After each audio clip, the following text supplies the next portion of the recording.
You did a show in Reno this weekend, I understand. Yes, I did. Okay, how did it go?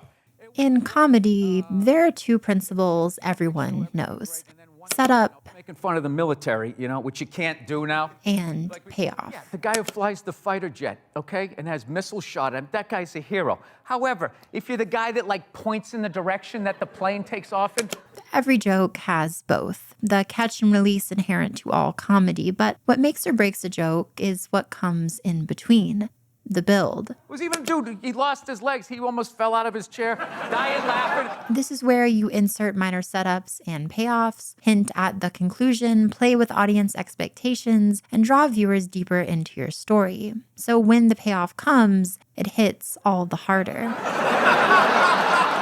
Comedy isn't the focus of this video, but it provides, maybe better than any other medium, proof that the build is key. Having a solid rise to a set conclusion, the pacing, crowd control, and intention in that, it's what separates a great joke delivery from like your friend's awkward attempt to recreate it. And for as important and effective as build-up is for comedy, it's just as important to horror. Oh, you want to play psycho killer?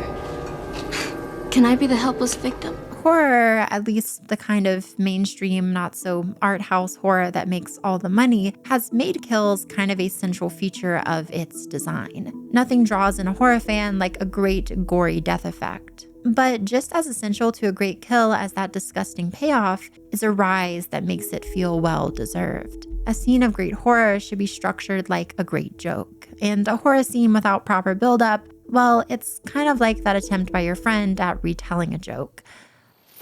Hollow. No horror franchise understands that better than Final Destination.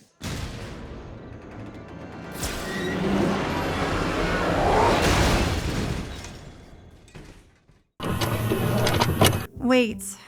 Sorry guys, I promise I will let y'all get back to the video in just a second. But before we continue, I just have to pop in really quick and mention today's video is sponsored by Aura.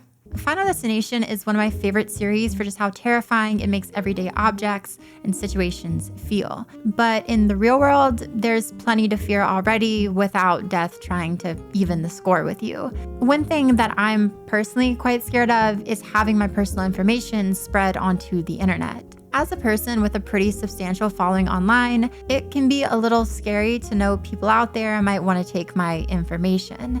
But I sleep a lot better with help from Aura.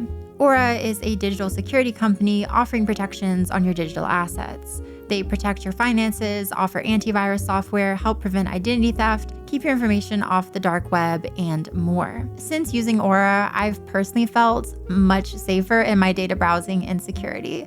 Not only do they send me alerts about fraud on my accounts, which as a money-minded girl is very important to me.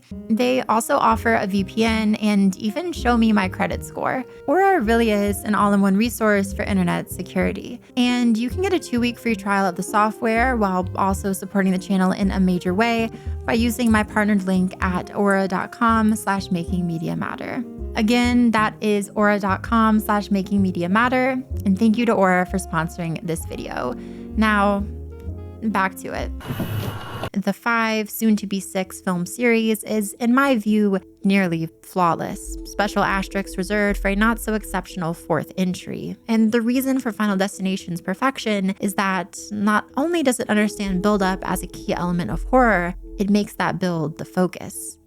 If you're somehow unfamiliar, this is a type of slasher series, but one that trades in a conventional mask-wearing villain for the undefinable specter of death itself.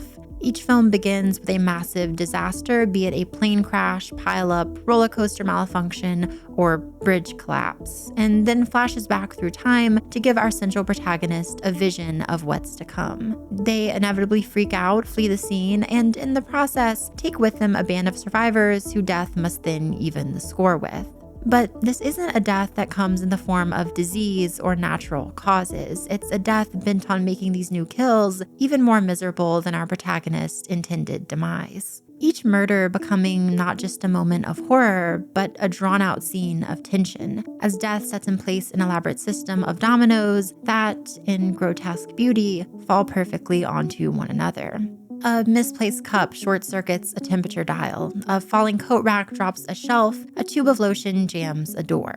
And pretty soon, 2 women are flash cooking in their tanning beds. You get the picture. And while the ultimate conclusion of these scenes are often gory genre gems, in Final Destination, the draw really is how we get there.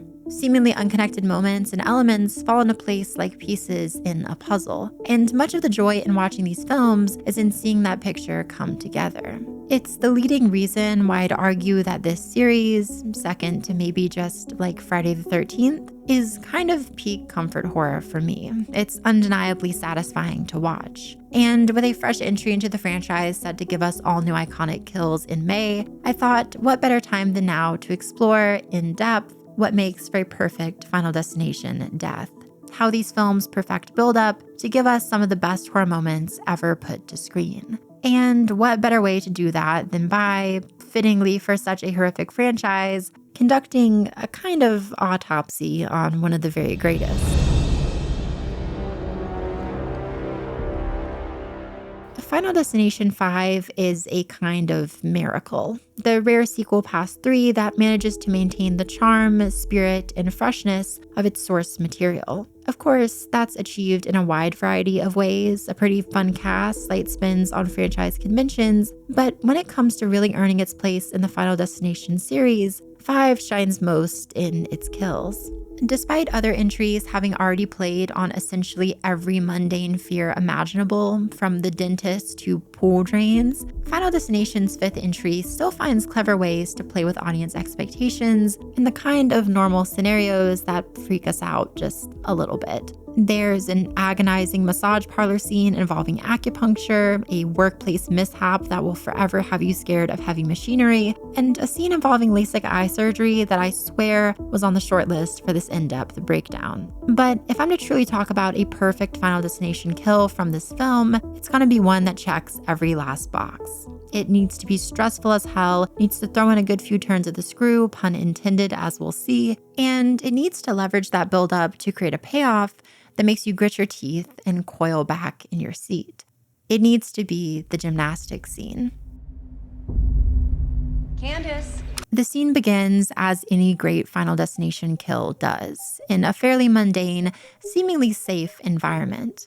This time, it's a college gymnastics competition in which we find Candace, a character who about 20 minutes earlier into the film cheated a truly brutal demise during a bridge collapse. She's meeting here with her boyfriend Peter, an employee at the company she interns for, and it's there we can establish our first component, central to any great kill, emotional stakes.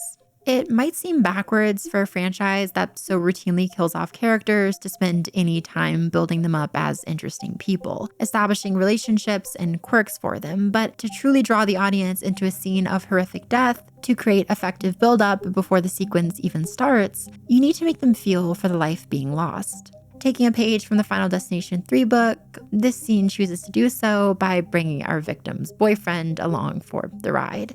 And then we have to set the stage. While no particular methods of death are made apparent at the outset here, it does help to ground the scene in a general sense of dread. I don't know, I'm not ready. I don't feel ready. A little dramatic irony doesn't hurt either. You got this.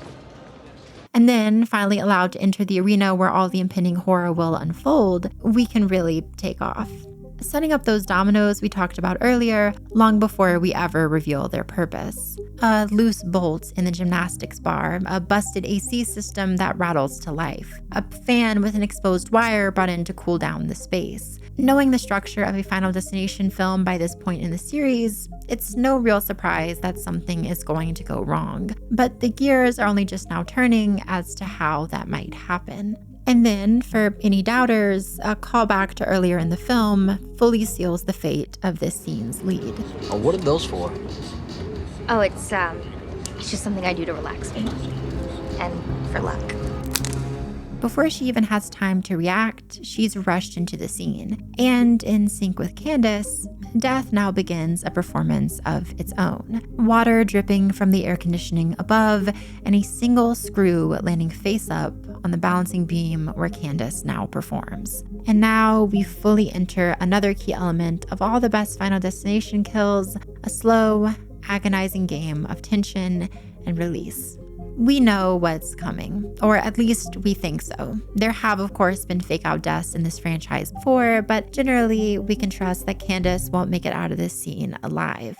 And so, as a filmmaker, with the knowledge that your audience has a general idea of what's to come, it's just good practice to tease out the dropping of that pin. Keep them in a constant state of uncertainty and expectation, so they're never too confident in the next moment. Candace performs a whole extended sequence on this balance beam, exposed screw and all. It's incredibly stressful watching her shift her entire body weight from foot to foot, steps away from disaster. But when she makes a successful dismount, we breathe a sigh of relief. Breathe an even bigger one when she avoids a now deadly electrical charge below her feet. Despite what we know is coming, there is calm. A calm that's then challenged immediately when she heads to bars, but a calm nonetheless. The film knows, for as important as sustained tension can be, there's value in leaving your audience disorganized, unsure of how to respond. It keeps them locked in and functions not so unlike a miniature punchline you might find during the buildup of a joke. And now we begin the climb of tension once more, as we're reminded of the very first threat we saw in this scene. Suddenly, Candace's escape from disaster looks more like setup for an even greater calamity. And that's what we get. The exposed screw we thought was safe to forget now is brought back into the mix, that faulty wiring too, and suddenly our comfort is once more gone, perhaps even more so than before. The tension continues to rise, a nice use of camera tilt signifying the instability of everything in the scene, and at the moment of maximum stress, we get a slightly different kind of release. The gymnast on the beam hits the screw and falls off. On her way, she knocks over a chalk bowl seen earlier. That malfunctioning fan propels it into Candace's eyes, and now blinded on an already shaky bar, Candace slips, to the complete agony of anyone who's ever even set foot near a trampoline park. Can't really show the aftermath in detail here. Head over to my Patreon to see the uncensored cut, but needless to say, it sticks the landing. Pun absolutely intended. Like that joke we discussed earlier, this is a scene with a clear setup and payoff. That much is apparent. Candace establishes her fears for performance, and about 5 minutes later, she's lying on the floor with her body folded like a lawn chair. But I do hope a careful look at how the scene evolves stresses that neither end of the sequence is anywhere near as important as the crawl in between. So I was watching back the trailer for Final Destination Bloodlines, the next film set to fall in this franchise, and I noticed a little blink and you'll miss it moment in what I assume to be the film's inciting incident. There's a party, characters relaxing in all sorts of ways, and kind of inconspicuously, one of those ways is by playing Jenga. Jenga is a pretty common game, one that's not so surprising for a character to be playing, but the more I thought about it, it's a rather fitting game for this series. A great Final Destination scene isn't so different from a Jenga game. There's fun to be found in setting up the tower, a nice kick out of knowing that it will inevitably fall, but the joy of Jenga is in the anticipation, in pulling apart that tower plank by plank and eagerly waiting to see exactly how it will collapse. A snapping wristband, a squeaky bar, a suspiciously placed fan, all those are blocks pulled ever so carefully from the tower, and they ensure that, when it falls, it does so all the harder. That's the leading reason why I so look forward to Bloodlines in May, why this series remains one I hold incredibly close to my heart.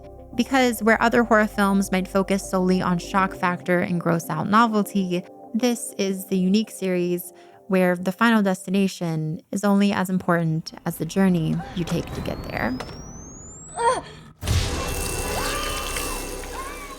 So I've been super happy to talk about Final Destination today. It's a series I have a lot of love for, obviously, and it's one I've been trying to speak about on the channel in some form for years now. I actually remember seeing Candace's gymnastics disaster on TV when this came out. I think somebody around me had rented it. I was 7, it scarred me forever, but it also birthed a lifelong interest in this series, which is just as cool as I thought it was when I was 7. I'm also just super excited to finally have a Final Destination movie come out in a time where I can remember it. Might give some general thoughts on Bloodlines once it comes out, because I definitely will be seeing that one in the theater. Comment down below if you guys would like to see any Bloodlines related videos, because I'm sure it will definitely be an interesting watch. The trailers have me very nervously excited for it. But if y'all want me to talk about it, show this video some love. As always, I want to issue a massive thank you to my Patreon supporters. It is y'all's support that keeps this channel alive and running. And I want to give a very special shout out to all my Patreon supporters in the shout out tiers. Special thanks to Alex C, Anya May, Onyx, Sophie Villarot, Always Mistaken, Alex Mirabal, and Grace. Didn't even have to look at the computer this time, so clock that. With that, y'all, I know this video is a bit shorter. I do hope to do more like this in the future just because they're more manageable. But I do have some very long video projects in the works that are written, filmed, just need to be edited. One of them is like, I would say 50% of the way edited. Trust that I'm working on those, but at the same time, I felt bad making y'all wait so long. So more short videos to come for sure. Also, like, sponsorship. Can I get some commotion for the fact that I'm a sponsored YouTube channel now? Like, thank you. In all seriousness though, the sponsorship is made possible through y'all support. So just big time thank you in every way imaginable. It's really cool. And with that, as always, I've been Ellie. Y'all have been wonderful. And until next time, bye.